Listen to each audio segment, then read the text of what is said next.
Series, if you're paying attention, you can see behind me, we're going to talk about what it means for us to live a simple life. And over the course of this morning, you'll see where we're going with this series. It's about 4 weeks long. And just to kind of get you thinking about this, and I don't know what stirs up in your heart, in your mind when you hear the word simple, but for, I think, all of us as human beings, as Americans, we would probably all agree that naturally life isn't very simple. In fact, it's very complicated. It's very complex. There's a lot going on in all areas of our life. It seems like it's busy always.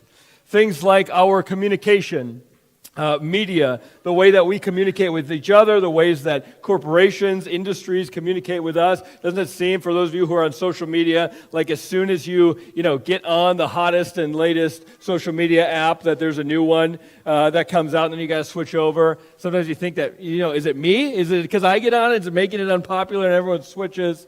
Or someone, tells you a show that you need to watch, and it's on Paramount Plus or whatever new thing is out there, trying to find movies and TV shows.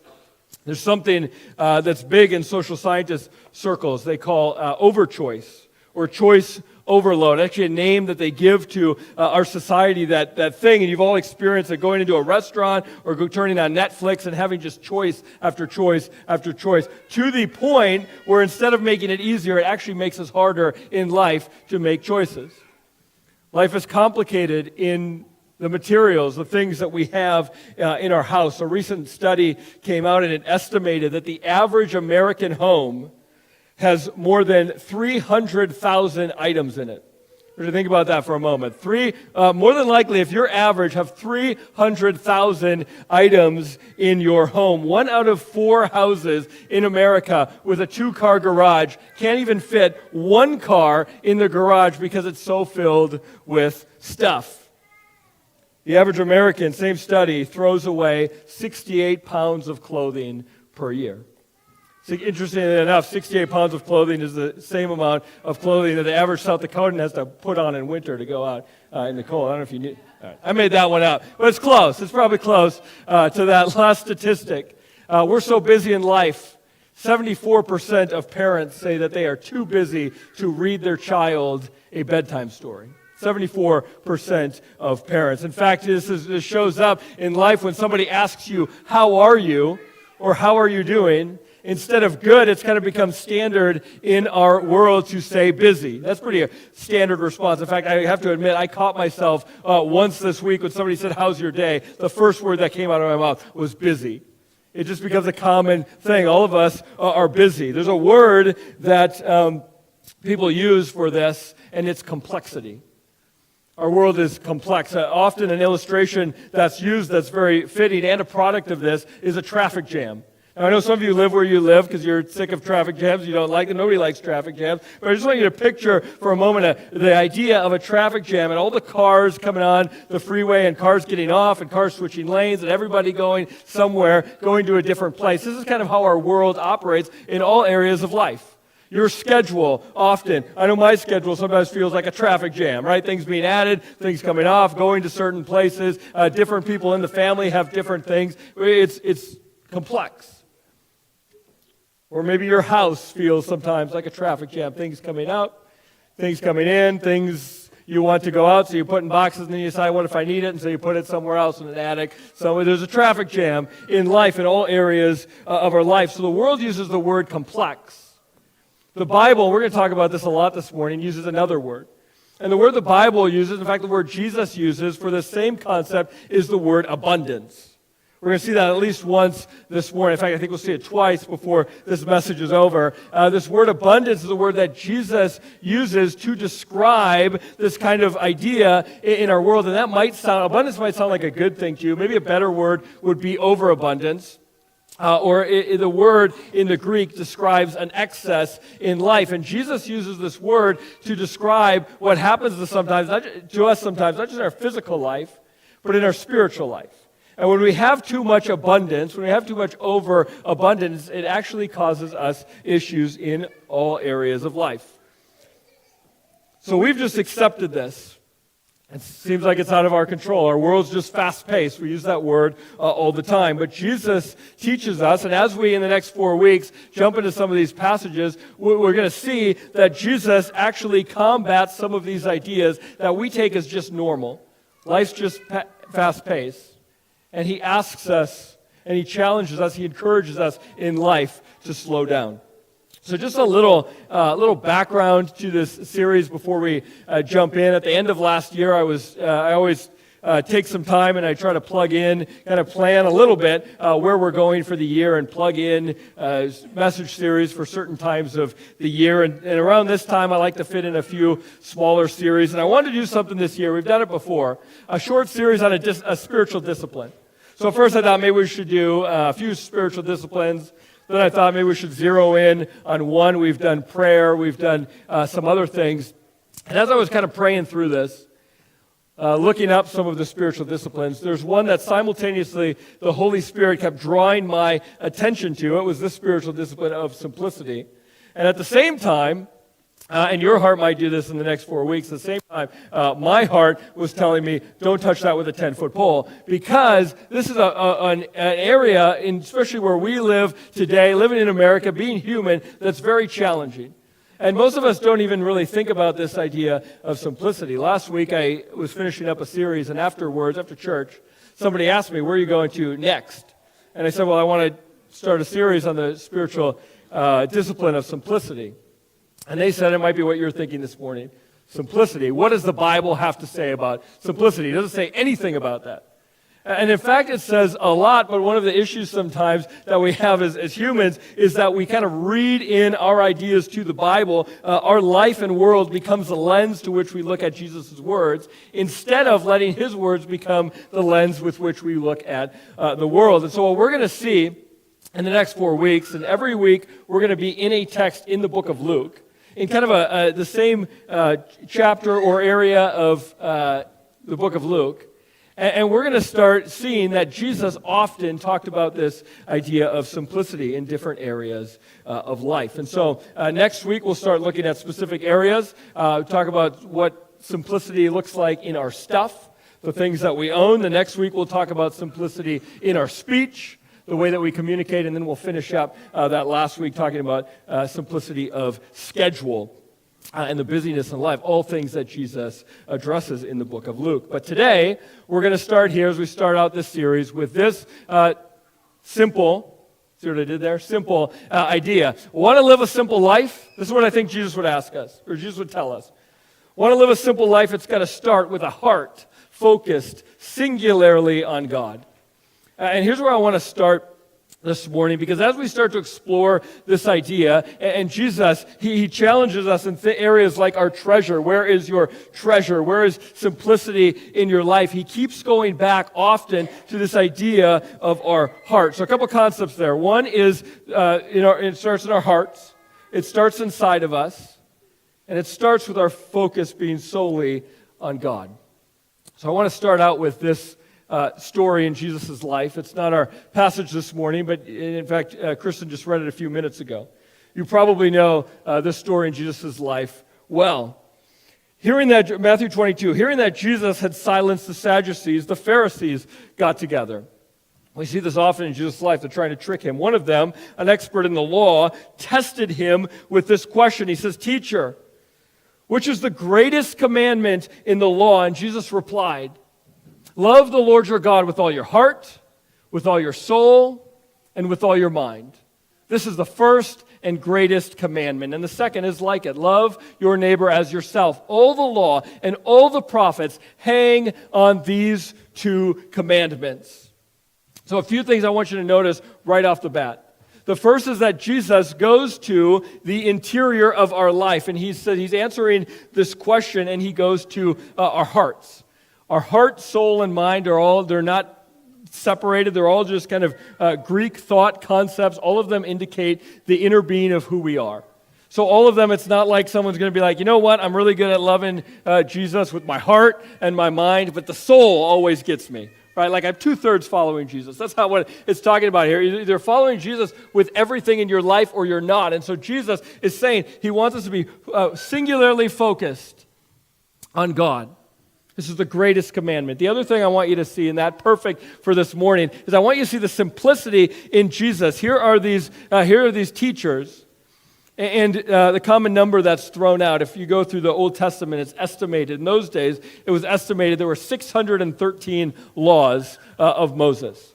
So the Pharisees, especially teachers of the law, tried to follow all of these laws all the time, and so they're trying to trick Jesus. And they're saying, hey, Jesus, we got all these commandments. Which is the best? Which is the greatest? It's like asking somebody who their favorite child is, right? You're trying to trick them. Like, I'm going to get you in trouble here with this question. But Jesus steps back, and he actually quotes Numbers 6 here, a passage in the law of Moses. And he goes to this greatest commandment. He says, this is the greatest. Love the Lord your God with all your heart, soul, and mind. And very connected, it goes with it, love your neighbor as yourself. But notice what he says after that. Everything else is connected by this. It hangs together because of this commandment. He's not saying, oh, those other laws, forget about them. This is the most important. No. He says this is the backbone. Sometimes in religion we make, especially man-made religion, we make religion so complicated. And even though the people had all these laws, we even see it in the Old Testament, often they were berated by the prophets because they were so consumed with the laws when the idea was very simple. At the backbone of it was just loving God. So there were people who were, doing all the things that they were supposed to do in the law, but they didn't love God. And Jesus says that's the greatest. Everything hangs together. Love the Lord your God with all your heart and your soul and your mind. Again, man-made religion isn't simple. Man-made religion always complicates it. Cults, if you ever study cults, are complicated.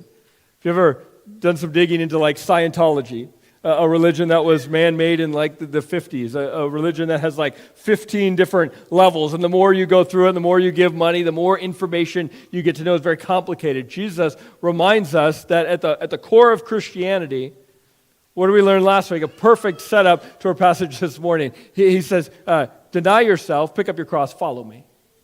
Love the Lord your God with all your heart, your soul, your mind. Everything else follows. Richard Foster, who's a writer and a pastor and is seen as kind of a very prolific on the spiritual disciplines, writes this about simplicity. Simplicity is an inward reality that results in an outward lifestyle. He says both are necessary. Simplicity is inward reality that results in an outward lifestyle. So it starts in the heart.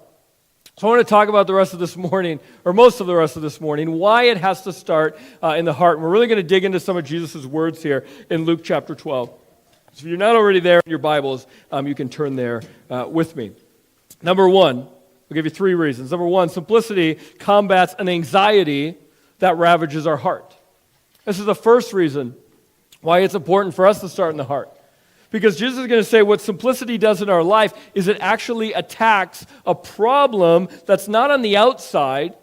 The problem is actually in the inside, something that we tend to forget all the time. We're always about the outside, not about the inside. But if you turn to Luke chapter 12, and we'll be in this passage through the rest of this morning, and just a little context, this is the store your treasures in heaven passage. You know that one?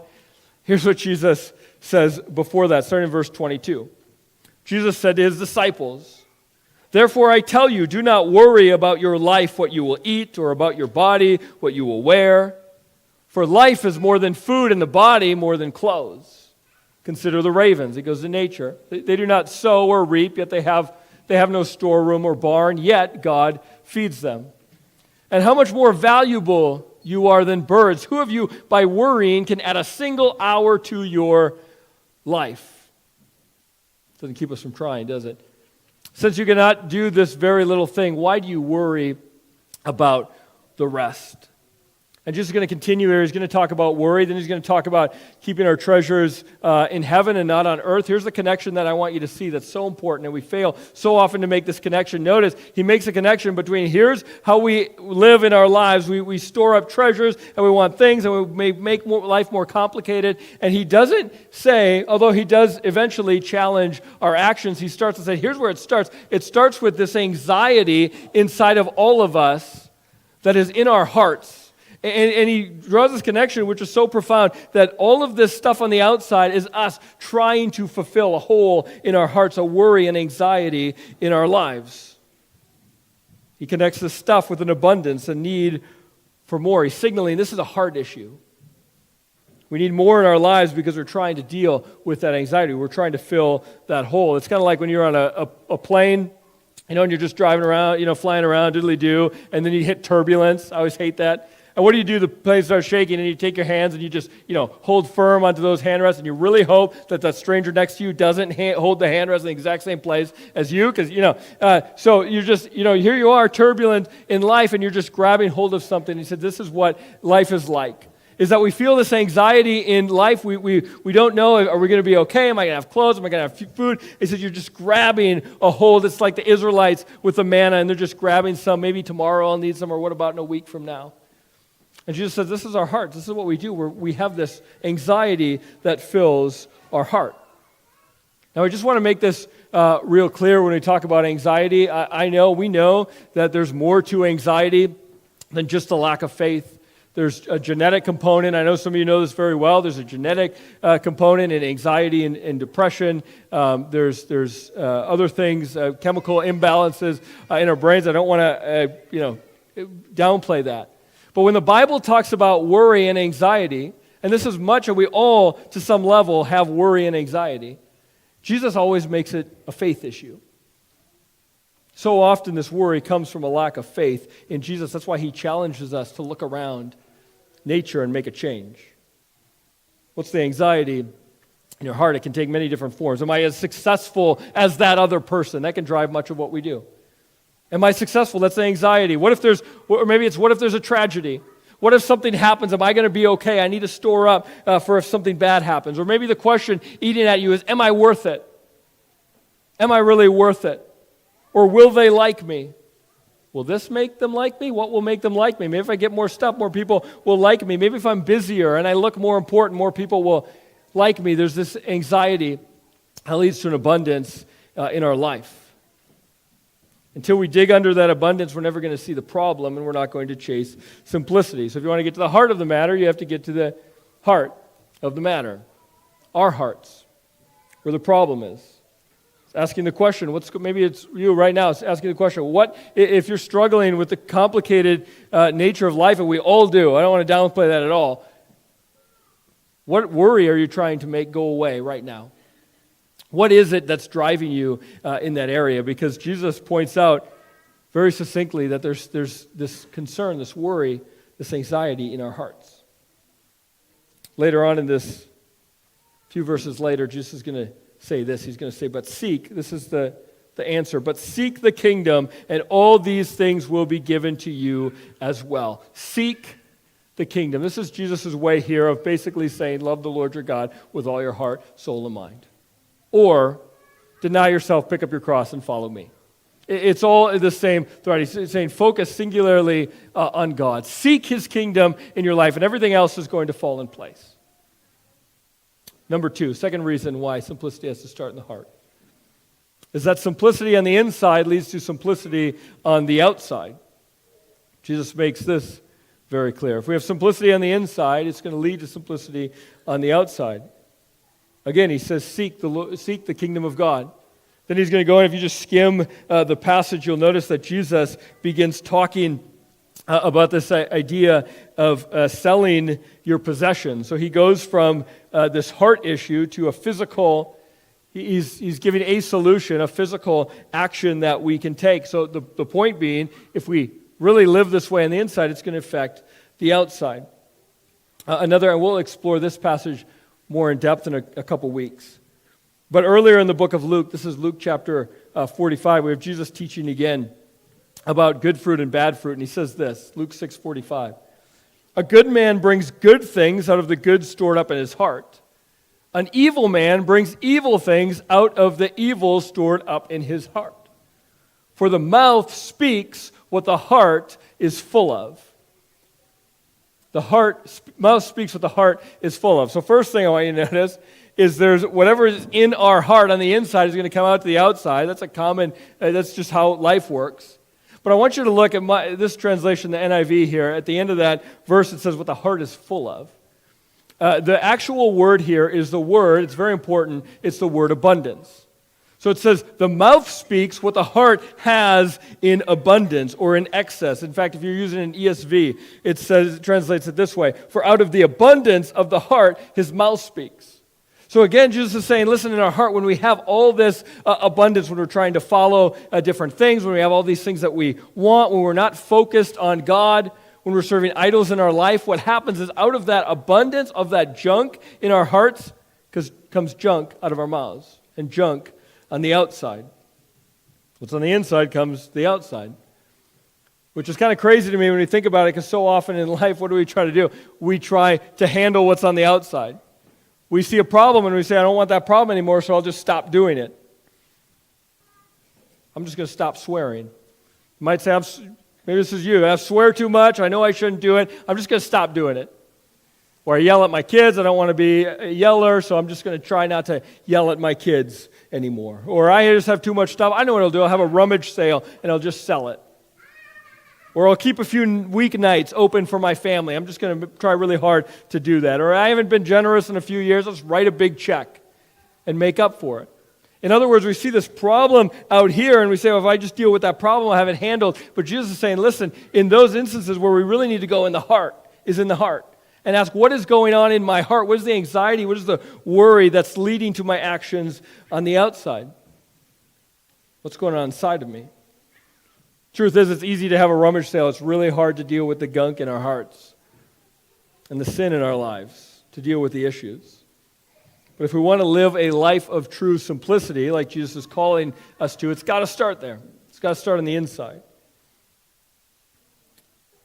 There's a proverb in Proverbs 4:23. I love this one. Above all else, guard your heart, for everything you do flows from it. Proverbs 4:23. As a family, we learned this a few months ago. We try to memorize a verse every week, every few weeks. We do actions, I'll admit it, in our family, right? Guard your heart. This is how we memorize it. For everything you do flows from it, right? This was our action, flowing from the heart. In other words, what happens on the inside is going to lead to our actions on the outside. And then reason number 3, why it has to start in the heart, simplicity, is that your heart is in a battle for a master. Your heart is in a battle for a master. Same passage this morning at the very end, if you're still in Luke 12, Jesus is going to say this: for where your treasure is, there your heart will be also.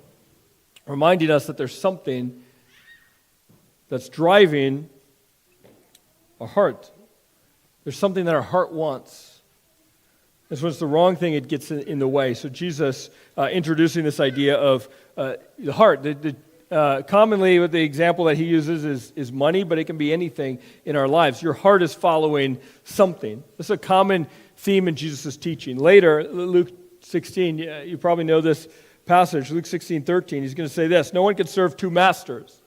Either you will hate the one and love the other, or you will be devoted to the one and despise the other. You cannot serve both God and money. You can't serve both God and money. Which is your focus in life? So often we try to say, I'm going to love God, but I'm also going to chase this other thing over here. And we try to balance them in their lives, like having co-CEOs, co-presidents. Doesn't work. You're going to have one. One is going to win out. One is going to be the president of your heart, the master of your heart. Which is it going to be? Multitasking in life, just in general, is kind of a myth. We talk often about multitasking. Science actually shows that multitasking isn't a real thing. People can't do it. In fact, computers can't even do it. A computer, if your computer is running multiple programs, it's actually doing something they call switch tasking. It's switching really fast back and forth always between different processes. The same as in our life, we can't follow two different things. So Jesus tells us to follow him, to love the Lord our God with all our heart and soul and our minds. A simple concept. So again, your heart, my heart, our hearts are the battlefield where the journey for simplicity has to begin. You want to detach yourself from an idol, of money or something else in your life, it starts with the heart. Just a few quotes for you this morning, kind of show this is in Christian thought. This has been common for centuries. But quote here from Thomas Merton. He was in the 50s, was a theologian and monk, spent a lot of his time chasing this idea of simplicity and solitude. And he wrote this in a famous book called Thoughts on Solitude. He says, if you want to have a spiritual life, you must unify your life. A life is either all spiritual or not spiritual at all. No man can serve two masters. Your life is shaped by the end you live for. You are made in the image of what you desire. Again, there's something we desire in our hearts that's going to lead us in our lives. If we want simplicity in life, we're going to have to focus on God. About 50 years before his book came out, there was another book that was huge in America in Christian circles, written by a French theologian named Charles Wagner. In fact, his book was a huge favorite of Theodore Roosevelt, who became president the very same year, 1901, this book came out. And in that, it's called The Simple Life. He wrote this: a man is simple when or a woman, a person, is simple when his chief care is the wish to be what he ought to be. And this is neither so easy nor so impossible as one might think. At bottom, it consists in putting our acts and aspirations in accordance with the law of our being, and consequently with the eternal intention which willed that we should be at all. It's a lot of fancy talk. The point of what he's saying is we should put our aspirations, we should focus our whole life solely on God, the one who willed us to live, and that's how. Again, the book was called Simple Life. He said that's at the core of living a life of simplicity. God wants to be your master. Is God the master of your life? That's the place for all of us to start. So a few thoughts as we close up this morning. I want to leave you with a few practical things. But first, I want to point out that as Christians, the answer to this abundance in the life is going to come, obviously, from Jesus and following him. And there's this story that you probably know. In fact, it's one of the few stories that is in all four gospel accounts. It's the feeding of the 5,000. You probably know the story. Jesus has a crowd. They're there to listen to him. And he takes these fish and these loaves and he distributes them. And in Mark's retelling of the story, the food goes out, it comes back, and he tells us there's 7 baskets left over. And there's 7 baskets that come to Jesus. And the word that is used to describe what's left over, and it's a very interesting use of this word, is the word abundance. Same word that Jesus uses to describe what's going on in our hearts and in our lives. In other words, here's the story, and the story is not just about, feeding people or cooking. It's a lesson about that Jesus is enough for us. And Jesus in our life gives us so much of what we need. It's overflowing. He has more than we could. Gives us more than we could ever want. He abundances us in our lives. The answer is Jesus. Jesus is the only one worth following. He gives us everything we need. So is your focus on Jesus? So we're going to spend the next 3 weeks talking about simplicity in different areas of life, but I'm going to keep reminding you that it starts here. It ultimately starts with Jesus. Nothing's any good if we don't start in the heart. It comes to a simple mission. So the same is true in our lives as it is as a church. I'm reminded often that as a church, it's important that we have a focus always on a certain mission. So here at Rose Hill, and I confess I probably don't do as often as I should, but we often talk as you leave the foyer. Leave today, you'll see in the foyer, we have a focus on a mission. We call it Water, Cultivate, Plant. Stands for Love God, Love Others, Make Disciples. By the way, the first two come from Jesus' greatest commandment. Love the Lord your God with all your heart, soul, and mind. Our focus should be on God. We should be a place where you can come on a Sunday morning and other times of the week and you can learn about Jesus. It's about a relationship with him. We should love others. We should care for one another, cultivate relationships. And then the Great Commission, go and make disciples. And it's so important that we constantly come back to this mission, and here's why, because churches are like people. It's so often so easy to get caught up in other things, to make other things our mission, or just have a lot of complexity. In fact, I hear so often from other churches, other pastors. In fact, I was having a conversation with a pastor this week who was just talking about the programs at the church and how it just seems like sometimes they're just doing things because other churches are doing it and doing things to do things. So as a church, it's important for us to come back and say, what's the goal here? How can we make this simple? And the same is true of our lives. What is the mission? Jesus says, love the Lord your God with all your heart and your soul and your mind. It starts there. It's the same in our lives. So I'm going to close this morning. I'm going to do this every week. It might not always be 3, but I want to give you what I'm calling 3 simple solutions. They're not from Jesus' teaching exactly, but they're just ways that we can apply what Jesus is teaching us and make our lives more simple. You can choose to do 1 or 2 or all or none. But if you're here this morning thinking, man, I want to pursue this, here's some things that you can do. The first is that I want to encourage you this week. I know for some of you you don't want to touch this with a 10-foot pole, but I really encourage you to at least consider this. Is take 30 minutes and just go sit in a chair somewhere, leave your phone behind, have no devices around, and just spend 30 minutes with God. Whatever that looks like for you, whether it starts with prayer, but just spend some time with God. Maybe that's something, I know for some of you, that's something you do every day.